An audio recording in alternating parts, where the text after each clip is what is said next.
Kembali lagi bersama saya ST Rudolf. Bersama-sama kita akan belajar firman Tuhan bahkan di tengah badai sekalipun.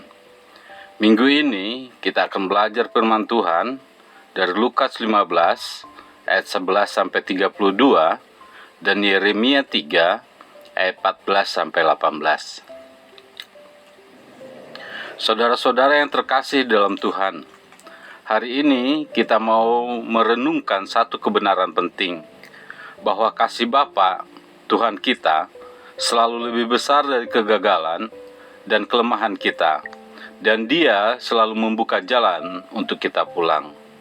Saudaraku, pernahkah kita merasa hidup ini sulit dan membingungkan? Kita ingin bebas, ingin berhasil, tapi ujung-ujungnya justru kita merasa hampa atau kosong. Survei Kata Data tahun 2023 menunjukkan lebih dari 50% anak muda Indonesia mengalami krisis identitas atau yang disebut quarter life crisis. Mereka bingung arah dan tujuan hidupnya, cemas tentang masa depannya, tetapi di sisi yang lain tetap ingin hidup bebas. Inilah realita hidup manusia hari ini. Dan menariknya, ribuan tahun yang lalu Yesus sudah menggambarkan hal ini lewat perumpamaan anak yang hilang dalam Lukas 15. Begitu pula Allah sudah berseru melalui Nabi Yeremia, "Kembalilah, hai anak-anak yang murtad, sebab akulah Tuhanmu." Sekarang, mari kita lihat fenomena yang terjadi di banyak anak muda saat ini, di mana mereka sering terjebak dalam budaya instan. Semua mau serba cepat, cepat kaya, cepat sukses, cepat bahagia, yang mengakibatkan mereka rela terjerat pinjaman online, pay later, atau gaya hidup mewah demi agar didengar, dilihat, dan diakui. Di sisi lain, data BPS tahun 2022 mencatat 447.000 kasus perceraian dalam setahun. Itu berarti ratusan ribu anak kehilangan figur ayah atau ibu, yang menyebabkan anak muda mencari kasih di luar rumah, tapi di ujungnya sering berakhir dalam jalan yang salah. Tidak sedikit pula yang jatuh dalam adiksi atau kecanduan.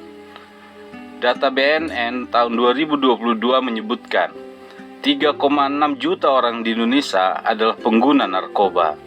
Ada yang kecanduan game, belanja online, bahkan hal-hal yang merusak moral. Saudaraku, bukankah ini gambaran nyata anak bungsu dalam Lukas 15? Ia menuntut kebebasan, meninggalkan rumah, menghamburkan harta, dan akhirnya terpuruk di kandang babi. Yeremia juga menggambarkan hal yang sama. Bangsa Israel murtad, meninggalkan Tuhan, berlari mengikut ilah-ilah lain. Tetapi justru saat itu Allah berkata, "Kembalilah hai anak-anak yang murtad, aku akan memulihkan kamu." Dari Lukas 15 dan Yeremia 3 kita melihat beberapa hal penting. Pertama, kasih Allah lebih besar dari kesalahan. Lukas 15 menceritakan kepada kita, ketika anak bungsu masih jauh, ayahnya sudah berlari menyambut. Tidak ada penghakiman, hanya pelukan kasih. Di Yeremia pun menegaskan, Allah rindu mengembalikan umatnya ke Sion, ke dalam hadiratnya. Kedua, pertobatan membuka pintu pemulihan. Anak bungsu tidak hanya menyesal, tapi berkata, "Aku akan bangkit dan pergi kepada bapakku." Pertobatan sejati adalah langkah kembali, dan ketika kita melangkah, percayalah, Allah sendiri yang akan menuntun kita. Ketiga, bahaya sikap anak sulung. Ia, anak sulung, iri melihat adiknya diterima kembali.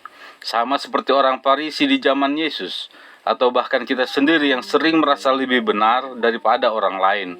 Saudaraku, hati-hati, jangan sampai kita jadi penghalang kasih karunia.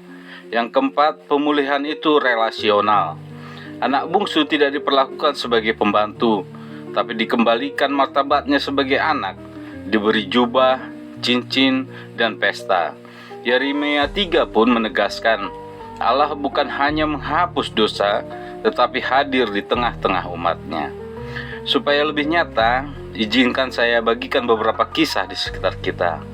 Ada seorang pemuda, sebut saja namanya Andi, tentu saja bukan nama yang sebenarnya. Ia terjerumus narkoba sejak SMA. Hidupnya hancur, keluarganya malu, bahkan hampir putus asa. Tetapi di sebuah panti rehabilitasi Kristen, ia mendengar Injil. Ia bertobat kembali kepada Tuhan, dan sekarang ia melayani anak-anak jalanan. Bukankah ini kisah anak bungsu di zaman modern? Ada juga figur publik di Indonesia yang bersaksi bahwa popularitas dan harta yang mereka miliki tidak membuat mereka bahagia. Mereka hanya menemukan damai ketika kembali kepada Tuhan. Bahkan ada keluarga di Provinsi Jawa Barat yang hampir bercerai karena perselingkuhan. Tetapi setelah konseling di gereja, mereka berdamai, kembali dipersatukan, dan anak-anak mereka bersaksi, "Rumah kami kini penuh damai." Inilah janji di Yeremia 3, Allah memulihkan bukan hanya individu, tapi juga keluarga dan bangsa. Lalu, apa artinya bagi kita hari ini? Untuk kita anak muda, jangan mencari kepuasan di luar Tuhan. Dunia bisa memberi kesenangan sesaat, tetapi hanya Tuhan yang memberi damai yang sejati. Untuk kita keluarga, jangan menyerah kalau ada anggota keluarga yang salah. Belajarlah dari sang ayah dalam perumpamaan di Lukas 15, selalu buka kesempatan untuk pintu pengampunan. Untuk jemaat, jangan jadi anak sulung. Jangan iri kalau ada orang yang baru dipulihkan. Belajarlah bersukacita bersama Bapa dan berjuang bersama-sama untuk kebaikan. Untuk kita semua, ingat, tujuan akhir hidup kita bukan sekedar bebas, tetapi hidup dalam hadirat Allah. Kesimpulannya, saudaraku, dunia modern dengan segala krisisnya hanyalah versi baru dari kisah anak yang hilang. Kita melihatnya dalam quarter life crisis, budaya instan, narkoba, kehancuran keluarga, bahkan iri hati sosial. Namun kabar baiknya adalah ini. Yeremia 3 ayat 14 mengatakan, "Hai anak-anak yang murtad, sebab akulah Tuhanmu." Sedangkan Lukas 15 ayat 20 mengatakan, ketika anak itu masih jauh, ayahnya melihatnya, tergeraklah hatinya oleh belas kasihan. Ia berlari mendapatkan dia, lalu merangkul dan mencium dia. Kasih Allah tidak pernah berubah.